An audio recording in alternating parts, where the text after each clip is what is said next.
What is going on, you guys? It's your boy, the cold-blooded dick killer here, and we're back with episode 31 of my video game therapy series. Just booted up the game, and I have no clue what I was doing here. I think I was, looks like I was killing some Endermen and pissing off some pigmen, so that's great. Not too sure what I'm going to do today. Like within the game, I think I have plenty to talk about, but I don't know what I'll be doing within the game itself. But anyway, let's get started. Already gonna have to look to my cheat sheet. Great. Here's an opinion I have about the world, which is kind of the name of the game here, but I think there's some debate, maybe, if you want to call it that, over people being naturally good or like naturally evil. Like, people think that maybe the hippies might believe that there's like people are born innately good or born innate. Other people who are more cynical might think that people are innately evil, and then it's society that shapes them and indoctrinates them into thinking of good. And I don't. Again, I know like scientific research basis for this, but that's kind of the point why I'm not, why I don't have a platform maybe. But either way, I think, and I also don't think that people are born like innately like neither, right? I don't really agree with the maybe like blank state science that some people suggest that, like, if they're in a environment of evil or in an environment of, I don't know, happiness or something, whatever you want to call it, that they like, adopt those characteristics. Because there's examples of people that grew up in, loving, like, perfect households that, inevitably run around and kill everybody as serial killers later. And, there's no real basis for why that would be the case. And the same thing on the other hand, there's people who are wonderful people in every sense of the word that, grew up in these horrible households, and they weren't affected at all by the environment. And you can blame that on anything really, but I don't know. I don't agree with either. I think the only innate characteristic that we have as humans is curiosity. I think we're innately curious, and then whatever that curiosity leads itself to, which again, the curiosity is independent of environment, right? People might be curious about, like, I don't know, all kinds of fucked up shit that, you'd otherwise, like, I don't know. That's just what I'm saying. I think people are innately curious, and then their curiosity might lead them to, these weird rabbit holes or something. Because, especially with the advent of the internet, I think if you're curious about something, you don't have to be curious for that long. You can get, information about it pretty damn quickly. So it's not like, you have to, go sit in a dark library somewhere and look up these weird questions you have. You can Google it, and it's probably somewhere out there. Somebody on Reddit probably has the stupid question. There's all kinds of stuff everywhere that, there's no shortage of information anywhere really. So I think people, your curiosity can be developed, just as anything else. But I think innately I think of babies, right? Think of the example as a baby. They're just like running around doing stuff. Sometimes it's like, them playing with blocks in a very innocent way. Other times they're, for sake of their own curiosity, they're like bashing their little brother's head in, and you're like, no, what are you doing? And of course it's like, oh, it's a baby. It doesn't know right from wrong. No, of course it doesn't. But it might it's curious, right? I think, are you like, have you ever seen babies that just don't like chase after stuff randomly? Like, you ever seen a baby that just literally just is not curious about anything? Think about a baby that's not curious. What does that baby even look like? What does it do? It probably looks like a normal baby, but what is it doing? In terms of, that's what I'm asking. A baby that's not curious is not gonna, like, he's just gonna stare dead ahead. Have you ever seen babies that don't do that? Like, every baby, and I'm not saying we're all babies here. Some of you guys are, but I just think that if we're using a baby as an example, as like, I don't know, like a mini human, or the human we start with, right? It's the closest starting point we have, just because we can't really fetuses don't really do anything, but babies are kind of our starting point, right? Before there's a whole lot of environmental or before a lot of factors play themselves out, babies are what we have.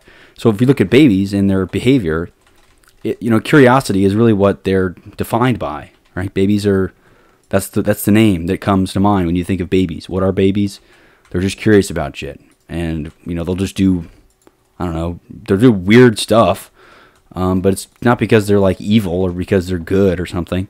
People take, it kind of pisses me off a little bit. People take videos of these, these babies that like, I don't know, they like give somebody an apple or something. I don't know. And then people are like, oh my God, look how beautiful. It's so simple. Everyone's so perfect as a baby. I have also seen babies that literally try to strangle their like baby brother, right? Like babies that are like both trying to kill each other. And it's not because they're like good or evil. So evil baby or bad baby, it's just, it doesn't know any better. Like it's just curious. And I think that is what defines a baby, is curiosity. So to think that we can assign like some, I don't know, goodness or badness to babies, I think that's the only real thing that we start with is curiosity. And then, whatever happens from there is, is anybody's guess really. But I don't know, that's just kind of my opinion. I think people aren't innately good or evil. They're just curious. And then that develops into something. So serial killers that grew up in great families, it's not that you can blame whatever you want, but, maybe they're just curious about bad stuff, right? Their curiosity that was festered in a bad way. And I think, people are maybe predisposed to being, good or evil in whatever sense you define that because of what they're curious about, right? Maybe serial killers are just like, their curiosity is, well, I'm curious to see how long somebody can live underwater while being strangled. And you're like, why would, and obviously any sensible person's like, well, that's a curious itch that I don't need to scratch because that's murder. But maybe serial killers are just so unbelievably curious about what that, how long that is, right? That they haul off and do it. And and again, that's a pretty crude example. But I think that might paint a picture of like why people become the way they are. And, it doesn't really, there's examples you can come up with anything really, but I'm just thinking in terms of like, I don't know, the serial killer example that grew up in a great family. It's hard to understand why they became the way they are. And I think curiosity is a potential culprit for the good and the bad. People that, that go both directions. So I don't know. That's just an opinion I had. I thought it was interesting. And I don't know if you have any thoughts on that. I'd be curious to hear what you had to say as well. But I don't know. Yeah. So anyway, that's one opinion piece that I had. Let's look at else I had under here. Here's something else that kind of frustrates me to some end, I suppose. Maybe it's just because that's like it's the way that it's the way that we're depicted and not necessarily the way that we are. Because I think, I don't know, there's a big difference between the way that maybe your online depiction might predispose you to versus your real life person. But and I don't know if it's an issue or a beef with the algorithm, whatever you want to point your finger at and wiggle at there, or it's just maybe a result of our interest. But people or content creators or online personas, whatever the fuck you want to call them, I don't really know what you want to call them. If I was in a more creative headspace, I'd have a better name for this, but I don't. But they're so it only really benefits them, and it is kind of what they do is to become like unidimensional. I don't know if that's a word, but they really are defined by like one or very, very limited characteristics. So like if I, and I guess it's fair in some way. Like, if I tell you, oh, LeBron James, you're like, oh, basketball. That's like the only thing that comes to mind. But, maybe he has an interest in other stuff, right? Maybe, maybe he's like, and I guess just because he's exceptional at basketball, it makes sense to highlight that. And same with like, I don't know, if you pick some online persona of some kind, like, I don't know, I'm trying to think of somebody who's not going to rile anybody up, but even like some political person, right? They're represented maybe by like one really, really stupid idea they had once, right? And he's like, oh, it's that guy. Or even people like from memes that are like, oh, it's the guy from the meme. But, you know, these people are obviously very multidimensional. But I find it troubling in some way that when people, even people that don't have an online persona per se, are, I guess, challenged with putting something out there, they tend to pigeonhole themselves. Oh, this is a good example I was thinking of earlier. Like the whole like gym people, like gym bro, gym whatever. People that like post fitness content, and that by in and of itself is not a problem. Right? I have no beef with people like posting workout videos or workout tips, and of course that's like what's going to get them clicks. But I think people tend to miss the point there, and then begin to categorize people around them as people that fall into a single niche. Like if somebody, you know, I mean, say somebody follows these gymfluencers around and you know, does their ab workouts or whatever the hell, and is no pretty, you know, an avid gym goer, they're going to be known now maybe as just like some gym rat, right? And I think they, you know, they feel like they're being like, whether people call them a gym rat or not, or whether they fall into that characteristic or not, or whether they just spend all their time consuming the, you know, fitness whatever content. And then they eventually just become a monolith, somebody who's reduced to a single characteristic. Like, oh, this person is just like, he's just a gym bro. That's all he is. Like, and a reason I guess that in particular is the example I use is because, you know, I go to the gym, you know, between 4 and 7 days a week. It's something it's part of my routine. And, you know, I guess some people might look and say, oh, you're just some gym bro. Going to the gym is just like 1/100th of the stuff that I feel I represent, and same with the other like hobbies and things that I do. It's not even really a hobby. Like I don't go to the gym because it's like some hobby of mine. It's like shouldn't you? It's just to be healthy. I mean, I don't know why it's like considered a hobby, but that's a beef in and of itself.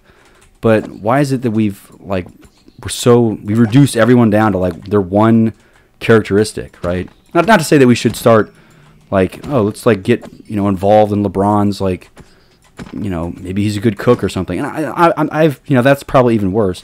I just think if you're someone who consumes a lot of unidimensional content, like if you're, you know, if you look at your YouTube algorithm and, you know, all you see is gym bro stuff, you know, maybe take a step back and you know that it's not, there's more that exists in the world than just one form of content, right? So like even my channel, for example, mine is Minecraft related content, but you know, these stupid, you know, I don't even know what you call these videos, these video game therapy videos, these are very much not just about Minecraft, right? I'm not just discussing the, you know, the intricacies and the mechanics of, you know, a game that I like, or I'm not just like nerding out on the game. And most other Minecraft content creators, all of their content is about Minecraft.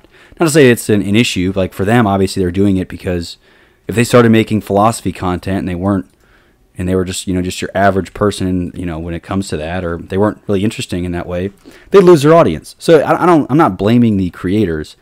I think there's more responsibility on the consumers themselves to understand that they themselves, if they really like some creator, they don't have to fall into like a bucket of like, they're like, I don't know, they don't have to fall into the bucket of, oh, this guy just does Minecraft, that's all he does, his whole life is just Minecraft, or this guy's a gym, all he does is the whole gym, all he does is fitness all day, every day, like there's no other. And I think it kind of encourages people to pigeonhole themselves into like tiny little niches of interest, and then, you know, in that way you just become this really predictable person, right? You're just going to do whatever the hell that your favorite finfluencer or whatever, your gymfluencer, whatever the hell your niche is. You know, if it's investment banking, it's investment banking.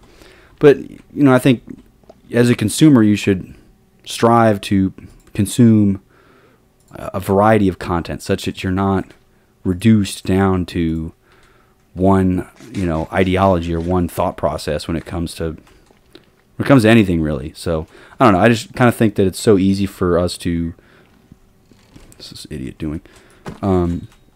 It's so easy for us to just watch one type of video, and then the algorithm recommends that same type of video, and it's just this positive feedback loop of, watching really one genre of content, when, I think we should embrace multidimensionality.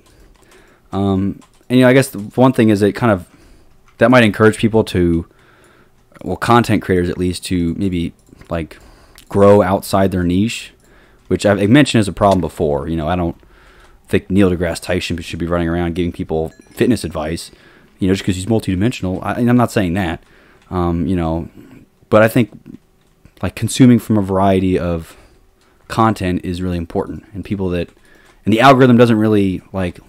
I mean, you can click the explore new creators or whatever, but I don't really put much faith in the algorithms themselves to do any social good of any kind. So it's more of encouraging the consumers themselves to like broaden their horizons. Oh my God. And I don't know. I just think it's an externality of recommendation-based algorithms that, reward very, very specific type of content and punish stuff outside. So that's why I really appreciate it when I see, not that I'm kind of off YouTube for now, but I like it when I see people like, there's somebody who's super into like, cybersecurity or something. He'll post a video about him making like a sandwich, and it's like, is this some kind of special like cybersecurity sandwich? Like, no, it's just like he's somebody who's interested in cybersecurity, but he also eats food, right? He goes to the gym, and like he's like, and he's like posts that just because he doesn't. To me, that shows that this guy doesn't really give a shit about, nichifying his audience and getting in, it's more about just, he does this for him. He likes doing this, so he's just going to post whatever the hell he wants. And, he eats sandwiches, he goes to the gym, and he likes cybersecurity. Like, what are you going to do? Sue him? I don't know. I think we should encourage more of that I guess just creators themselves, and the people themselves should branch out. I don't really expect anything from the algorithm or the platform to encourage anything like that, but it'd be nice. But I don't think they're going to do any of that. I don't know. There's just dangers in it when it comes to really pigeonholing yourself with a certain brand of content. Because like I said before, what you see is what you think, and what you think is what you'll do. So if you see, very like the same stuff, you'll think the same things, and you'll do the same thing. It's not. I don't understand how that shouldn't be rocket science to anyone, right? So like, I don't know, take control over that. And it's not really, you can push, you can blame, these algorithms. You can blame the algorithms all day, and I'm not saying that they're, not at fault, but to a certain extent, it's, there's some amount of personal responsibility to be taken with this, right? I think there's a certain, we can't, just point fingers at other people all the time. I think you could, but it's not constructive. It's most constructive to, at least attempt to point the finger at yourself, and then if that finger pointing and whatever comes with that, and doesn't do anything, then yeah, there's probably, it's not all your fault all the time. That's not what I'm saying. I'm just thinking that there's, when in doubt, try to blame yourself, and then if it really isn't your fault, then move on, or whatever. I don't know.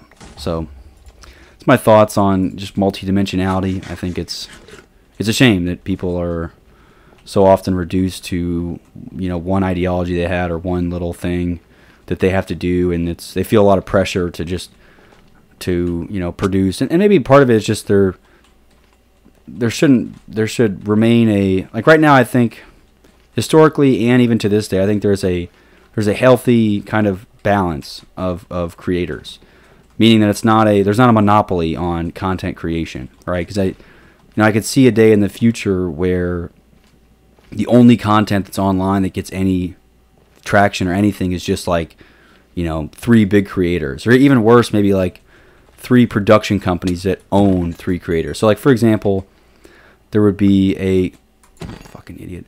There would be a company that owns Mr. Beast, a company that owns, I don't know, some, Dude Perfect or something. And then like, and they like, or they, I don't know. But then all of the online consumption would be managed by like these, essentially a monopoly. But it would be a monopoly on like, these people that you would think are these individual creators and, grassroots, whatever. But they're really just these these big production companies that are the only ones producing our content. We're the only ones consuming their content. But right now there's hundreds or thousands of creators that are each have their own audience, and I think consolidation of that vast number of creators is a potential issue, right? I don't know. I'd just be on the lookout for companies that try to. I mean, we've even seen it with in a very, in a very very small setting with what was machinima or something machinima, I think it's called machinima, but they were basically, if you don't, and I'm kind of talking out of my ass here just because I don't know, I'm not super intimate on the situation. From my knowledge, what they were doing is they would up and rising gaming online influencers. They were probably YouTubers, or I don't know, maybe the Twitch streamers nowadays. But what they would do is they would exchange. They would say, "Hey, we're going to give you a ton of advertising jobs and a bunch of deals on that in exchange for a cut of their revenue from their videos." And it's really really tempting for a small YouTuber. Someone comes up to me and they go, "Hey, Rusty Bucket Story, we love your content. We'll get you in front of a ton of advertisers. We'll quadruple your subscribers. We'll do all that if you just give us 40% of your revenue from YouTube." And I'm like, I don't make any money. Why would you guys want 40% of nothing? And they're like, "Well, we just think we think you're a great fit for whatever, And then basically I would sign, okay, and then dream come true. I get a bunch of advertisers, and yay. But then all of a after a couple of years, I have 1 million subscribers, and then it's like, wait, 40? I'm losing 40% of my money to this company. And I guess to some way it's like, well, it's your fault. You signed the contract, but it's a predatory in the sense that after a while, it's not them. They're not doing anything. After kind of getting you up there, and if they're confident they can get somebody up to that level, that's just a money making scheme for them. And if they own 40 of the biggest gaming, or if they're not, they don't own, but they're essentially kind of own 40% of 80 of the biggest or 50 of the biggest gamers in an industry, that's a problem, because then that's all that content's being managed. At any point they could be dropped, and they obviously don't want that, so they can begin to curate their content just to please the the higher ups at whatever, the company, machinima, whatever the hell you call it. And that's kind of what I'm not terrified of that. I just think it is a potential concern of the future of content, and so keeping it democratized should be in everyone's focus. It's in everyone's best interest to have a very very democratic, not a communist in the sense that everyone should get 1,000 views on their video, but it should be a meritocracy, democratic based viewing system. And some could argue that we're further along in that process, just because we obviously started at the wild wild west where anyone could say anything, and now companies have stricter community guidelines. It's not really the wild wild west anymore. So there's a lot of more restrictions than there used to be. I have an example I could share, but I'm not going to, about community guidelines. I tried to post something and it got taken down, but that's neither here nor there. I'm not gonna mention that. But it wasn't anything bad. It was just why are they banning this? And I was like, well, this is stupid. Whatever. Anyway, I think it's a potential concern in the near future, and what am I going to do about it? Well, jack shit. I'm just kind of speculating here. I mean, again, I don't know. I just think it's a possible avenue that we could go down as a I guess as YouTube, speaking in broader terms. But I don't know. That's how monopolies and stuff happen. And then I think everyone can agree, if you've ever played Monopoly, if you don't win, it sucks ass. So I think we just don't want to be we don't ever want to be in a place where we can just say, oh well, this is a Monopoly and it's not fun because I'm losing. It's fun to win the Monopoly, and maybe that's people, I suppose I can't. Part of me can't really fully shame somebody for winning the game of Monopoly. I just think we shouldn't make it possible for someone to win a game of Monopoly in the real world, because it never ends well for anyone, except for the person who won, or people who win. So I don't know. And again, you can speculate about, oh, this is Monopoly right now, whatever. And I'm sure you could get riled up and point fingers, but I don't really care, so I'm not going to. But anyway, see, I just thought of that and thought that was a potential concern of people, and I don't know, as consumers of various things, we should be aware, and yeah, I'll move on to the next thing because I've beaten that horse to death. Let's see. All right. Here's an interesting aside. No, this isn't really aside. This is a whole other topic. But I'm kind of I guess I'm a STEM person. I guess I consider myself an artist, but by my professional academic training, I am a STEM person. And the M in STEM is math. I guess I'm a STEAM person if I say I'm an artist. But I feel like I work like an artist, but I am a engineer, so it's like I don't know. I don't. People think, oh, people who do any kind of STEM or science, math related work are very like methodical. They work, very, very structurally, and I'm pretty much the opposite. My structure, I have some structure, but it's. I stay up all night sometimes and do just random binges of stuff, and it's a little haywire, kind of like what I would expect an artist's work to be. I think I would expect Da Vinci in his day didn't like, oh, I'm going to paint from 11 a.m. to 2 p.m. every day. And it's like, no, I'm sure he just like at 3 a.m. sometimes he just woke up and was like, I got to paint this right now. And then just went crazy on, whatever. But anyway, I kind of work closer to that cadence than this like very, very structured cadence.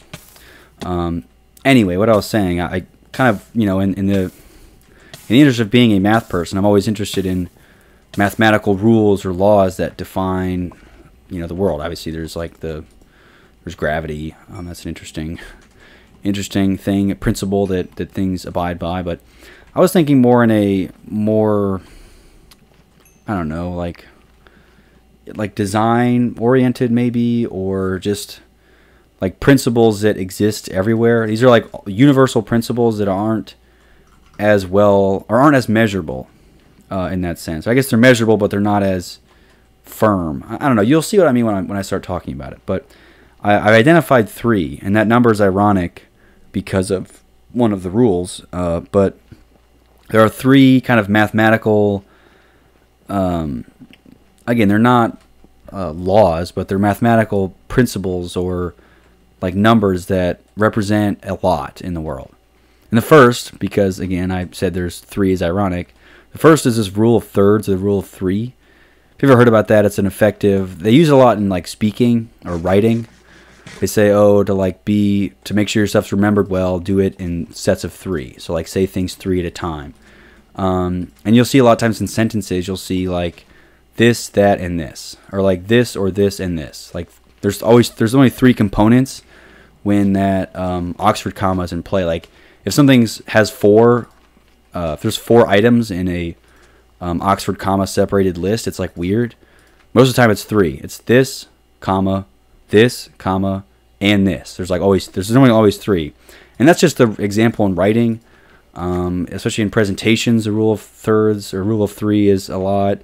In like the design world, the rule of 3 is a thing. Like use 3 of this. Like oftentimes, companies might have 3 colors instead of just like 2 or 4, right? A company with, maybe, I don't know, again, there's companies that break the rules in that all the time, but I just mean a lot of times there's a lot of places where you see that.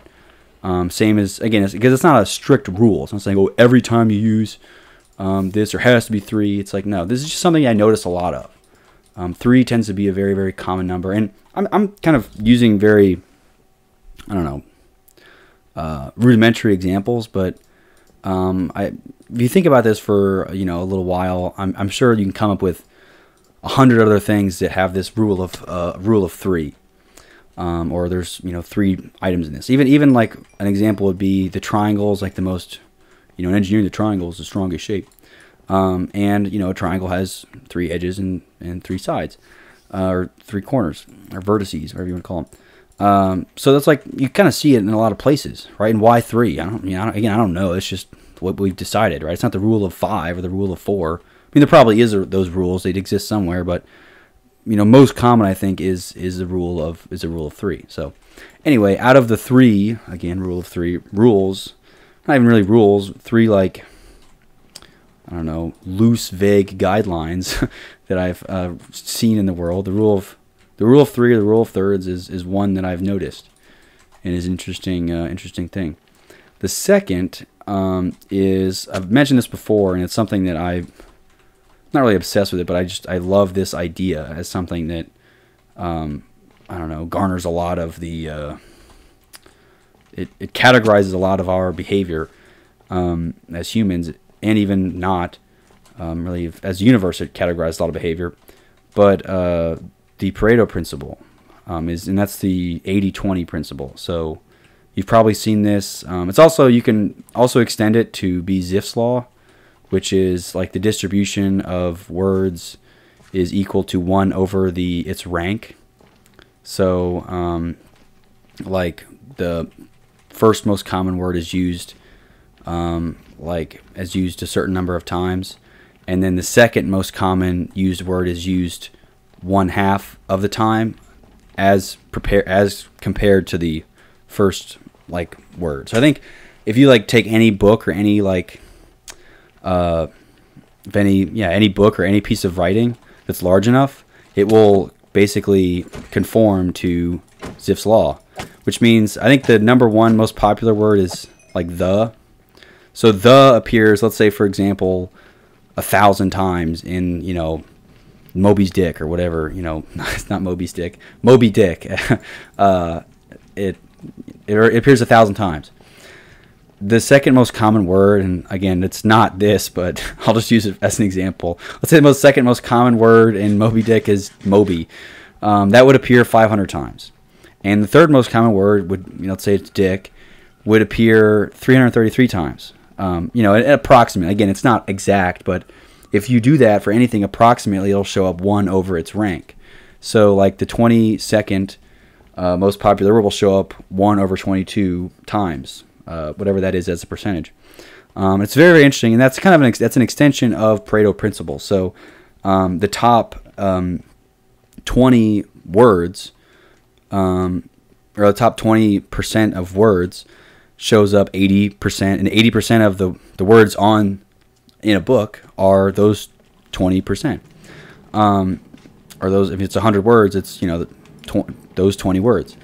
So it's just very interesting, and Pareto principle applies in a lot of other places. I just think language is a very, very interesting example for you know, I guess the reason, I think the example I gave, you know, is an interesting, you know, shower thought, I suppose.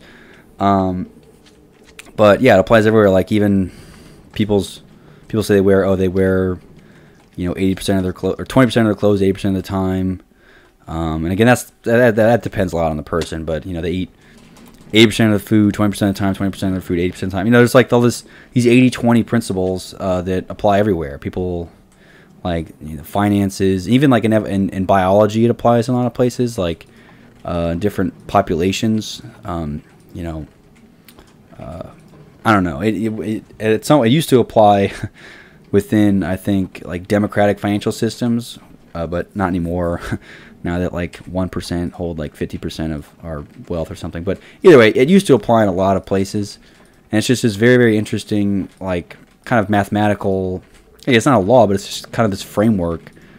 I gotta think of a better word for these like loose laws. They're not like strict laws by any means, but they apply in a lot of places. So Pareto principle is the second of the 3 interesting laws, ideas, whatever you want to call them.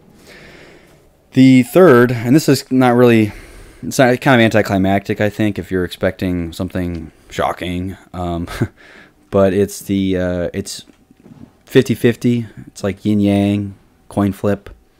You know, it's, I don't know, and I kind of thought about this for a while because I had this idea, and I was like, if I had to come up with 3 rules or 3 like things that kind of, you know, loosely governed a lot of behavior, right? It's not just applicable in one small sense. It's applicable in a lot of different places.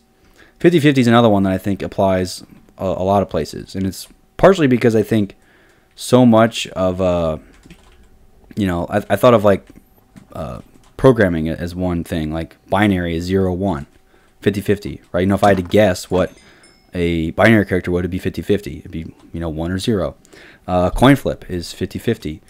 Yin yang is like this, you know, kind of this equal balance, this offset balance. Again, the proportion is 50-50. You know, balance of any kind of balance is what? 50-50. So, you know, there's a lot of places where you see this 50-50 relationship. Maybe relationships are good words for these, like mathematical relationships that kind of govern the world. So it'd be the 80-20, 50-50, and I guess 1/3 if we're gonna use the rule of 3. So, but yeah, yin yang is in a lot of places, right? You have 2 arms, right, left, 2 legs, left, right. You know, and legs are. I mean, appendages are kind of a stupid example. So I can't really, you know, go deeper on that. But again, I encourage you to think of a lot of, you know, kind of take note of things that happen around you, right? And you know, these can be aggregate events. So for example, like an aggregate accumulation of all the words in a book. You know, what does that follow a law? That follows a Pareto principle or Zipf's law. Or other things that happen, right? It's 50-50. Known or unknown. Like, these are, if you were to make a prediction about something, you know, the law of predictions are based off binary things. So yes or no are these, you know, are the possibilities. And a lot of, you know, obviously there's things where it's a lot more of a gray area, but that's where the other laws might come in. You know, the rule of thirds or the Pareto principle. So things could follow the Zipfian Pareto distribution, or they could follow a binary yes-no. And I guess the yes-no was one that was interesting to me just because it's a lot of times when you're faced with any kind of decision, and this could be apply anywhere, but there's just almost never, there's always like such limited information that the decision might as well be 50-50. Like you really don't know, so you're stuck kind of making this 50-50 decision because you have, you know, you don't have enough information. Which is, again, an interesting, I don't know, it's not to say that the odds are always 50-50, they're not, but they functionally might as well be 50-50 just because you don't know. But I don't know, I thought that was, interesting, like, thoughts. So these 3, like, relationships, but of numbers that follow a, you know, a loose, they apply kind of universally, but they follow a loose mathematical relationship that can be applied in a lot of places. So I don't know if you come up with any cool applications, and if you look up Pareto principle or Zipf's law, you'll find a ton of stuff. I think I can't think of the guy's name. Vsauce. Yeah, how could I forget Vsauce? He made a video about the Pareto principle, or I think it was called Zipf's law. So look up Zipf's law, and it's very, very, very fascinating. The breadth of applications under which this 80-20 principle exists. And I suppose in my interest of categorizing things into thirds, because the rule of 3, you can look up the rule of 3 or the rule of thirds, another rule that applies, you know, not only just in like design, but, you know, triangles. Why do they have 3 sides? I don't know. And then 50-50, yin-yang, you know, that there's yes-nos exist everywhere, all over the place, so I don't feel like I need to describe those, but I just thought it was interesting that you could, those 3 rules might be, you know, they exist everywhere. Let's see. Let's look at something else. Here's something that's interesting. I say that every time I'm about to introduce something, so and I'm going to keep doing that, so I don't care if it's annoying. But I learned about this museum that is called the Museum of Failure. And I just thought, what a brilliant idea for many reasons. Like, this museum is, you know, quite literally celebrating failure. And I don't think it's celebrating it in like a derogatory way, like, oh, yay, like the stock market collapse or something. But they're celebrating like failed products. The largest, I think it's mostly like failed products or failed like initiatives. And we've all can think of a thing or two that just completely flopped. But having this paying homage to these these kind of really dumb but revolutionary ideas. I think it's just kind of a hilarious and fun way to to do it. I just think it's great that the Museum of Failure exists. And I'd love to. I say that as if I've gone. I haven't actually gone. Maybe I should go and then come back. But I just think it's an awesome thing that exists. So it exists. Look it up. Museum of Failure. It's pretty funny. But I don't really have much else to say on that other than, like, good job, I guess. Whoever came up with that, kudos. Thank you for doing that. I just think it's important to celebrate failure. Failure is a cornerstone of human existence. And I don't say that as if, like, oh, yay, we should all, like, next time you stub your toe or you airball a basketball shot, like, start clapping because it's great. I just mean, like, there's no amount of you can't avoid failure. However you define it, there's no way you're going to avoid it. So we might as well, like, celebrate it as we do our successes. Because there's thousands and or millions of museums probably that represent some success, or whether it's success of some entire industry or just success of a product. I mean, there's, like, the Lego Museum, for God's sakes. That is an entire, like, tribute to usually one product or one line of products. These blocks that stick together. They have all these businesses around Legos now. And I think it's, while it's great that we should celebrate these wins, I suppose. What about the dumb stuff? What about stuff that was still great ideas? They just didn't succeed. They just failed. And that, that's not. Again, I think those deserve just as much recognition because failure as a idea is such an important component of life. Not everybody finds, like, this huge success that, like, the Legos have, or I can't think of another product that has a museum. M&Ms, like, there's just little balls of chocolate. How is that? Why do they have, like, entire stores dedicated to these? And they're not even that good, right? It's like, I kind of get the thing. Like, Reese's, sure, they probably deserve a store. Reese's are pretty good. I'll give them that. M&M's are not, like, anything special. They weren't anything special until they started coming out with the other ones. The peanut butter and the peanut M&M's and, like, the pretzel ones. And some of those are pretty bad too. But I think that pure M&M's are. Why there should not be a museum or a store dedicated to M&M's. Like, they're just not that good. But of course, they classic. And I'm sure there's a lot more than just M&M's and Legos that are, like, Coca-Cola is like it's good but it's just not. It's horrible for you, so I would never drink it if I had a choice.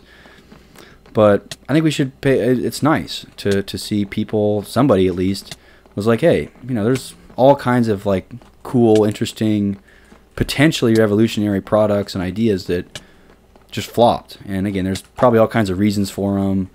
Bad management, dumb product, no market, whatever. But I think because of survivorship bias, you never really see any of them. You only see, like, the Disneys of the world. You don't see all these other failed attempts at different things. So and I think in order to get younger people accustomed to the fact that, hey, probably most of the stuff you're going to do in your life, you're going to screw up. If we're going to assign something, maybe it's 80-20. 80% of the stuff you do is going to be a complete flop. And 20% will be, good. I don't know.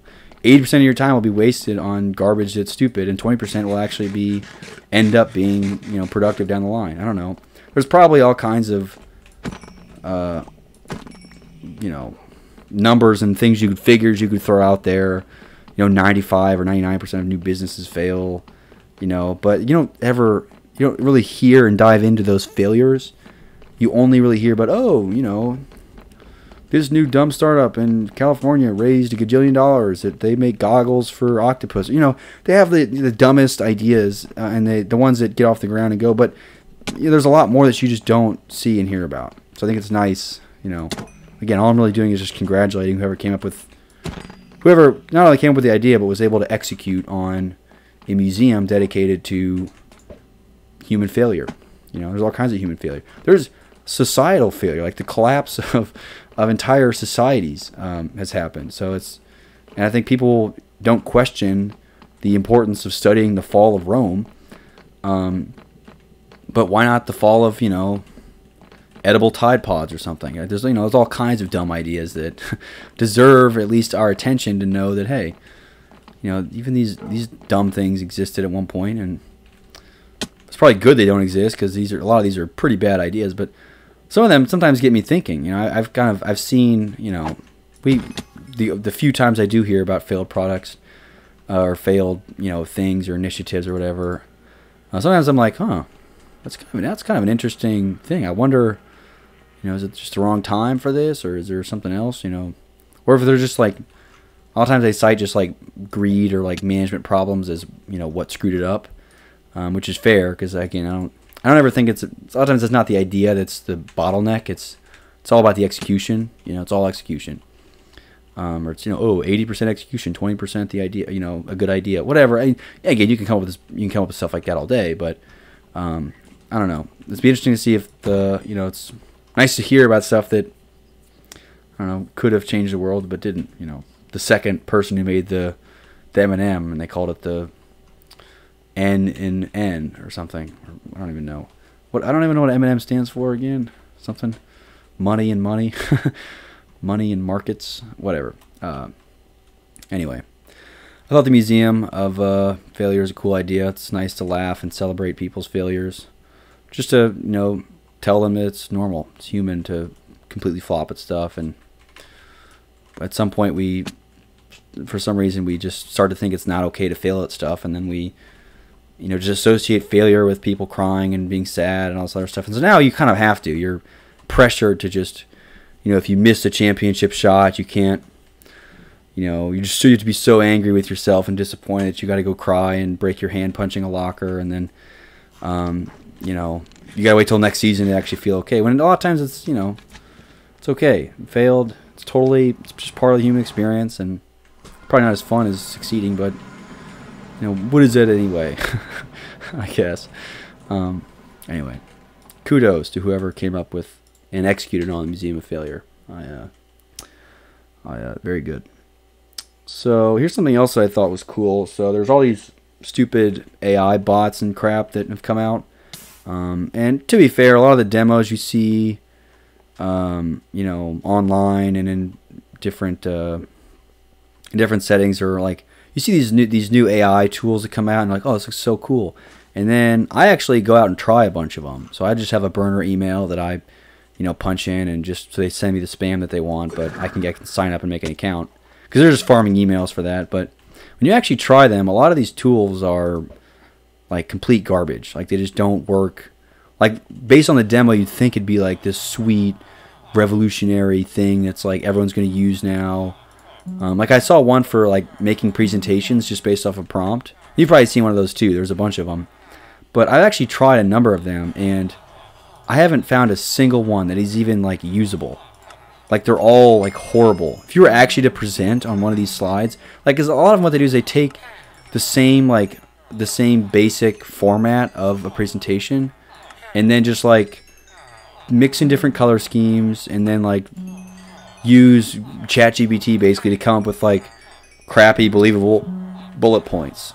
And that's the whole thing. Like, PowerPoint themes have existed. Like, pre-built themes have existed probably since 2006. And, you know, now with the ChatGPT, it's all they're doing is just, you know, making a call to ChatGPT is just writing, oh, write me 3 bullet points about, you know, whatever this person put in as the title of their presentation. And then, like, that's their entire product is probably like 40 lines of code. But it's not really, it sucks. Like, it'd be one thing if it was 40 lines of code that changed the world or put us on the moon or something. But it doesn't. It's like, it's crap. It's, you know, just recycled garbage. It's not even anything that's proprietary, that's valuable. But of course, you know, oh, they've raised $12 million and are doing this and that, and they're on Shark Tank. It's like, blows my mind how stupid some of these tools are. Anyway, that wasn't what I was supposed to be talking about. I think a cool one would be to, like, think about all these really important, famous people. Again, also, just a quick disclaimer here. This is incredibly, like, this would be dangerous. This is, like, just as dangerous as that Snapbot AI that's, like, sexting people. So this idea is not one that I think should be commercialized at all. I just think it's an interesting, like, hypothetical. So just disclaimer on that. But there's all these, like, famous celebrities, presidents, people that have died what if we were able to use all of their information, so their ideas and their talking points, whatever, to create, like you could have a conversation with Abraham Lincoln. Like, what would you ask him? What would he say? Right? Now, obviously, there's a ton of error with with this. You could ask, and people would ask, like, you can't. This is why it can't be a public-facing thing, because people would ask ridiculous questions and get ridiculous answers. Because, again, would I know, like, hey, Abraham Lincoln, what kind of porn do you watch? Like, and so like they'd ask questions like that, and of course it'd have to give a believable response. So it would come up with the wildest shit ever, and it'd be hilarious, on one thing. But I also think it'd be interesting for them to weigh in on current, the use case I had an example of was, having Abraham Lincoln weigh in on some of these like hot topic political issues. What do you think about this and that? And obviously you would not get like, you're not reincarnating people, but it'd be they've already done like the recreation of your loved ones. It'd be cool to have like a forum, almost like a Reddit, where you could go to like /Abe Lincoln, and it'd be like a ChatGPT chatbot style UI where you'd type in, hey Abraham, what kind of porn do you watch? And you could just get different answers from these people that are, they're dead, but you could recreate their thing. I don't know. The next step would be to have a deepfake generator of them actually saying it. So you can imagine Abraham Lincoln describing his preferences to you in a deepfake format based off of like the Wikipedia and whatever other information they get on Abe Lincoln. I just think it'd be an hilarious idea.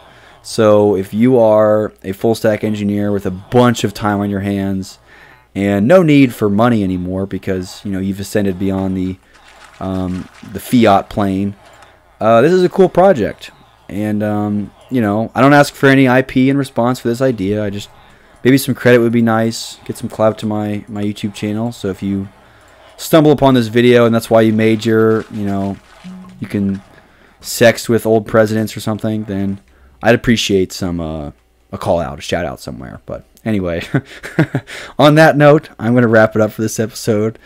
What a ridiculous hypothetical. Oh my God. Anyway, I will see you guys next time. Take it easy and peace out.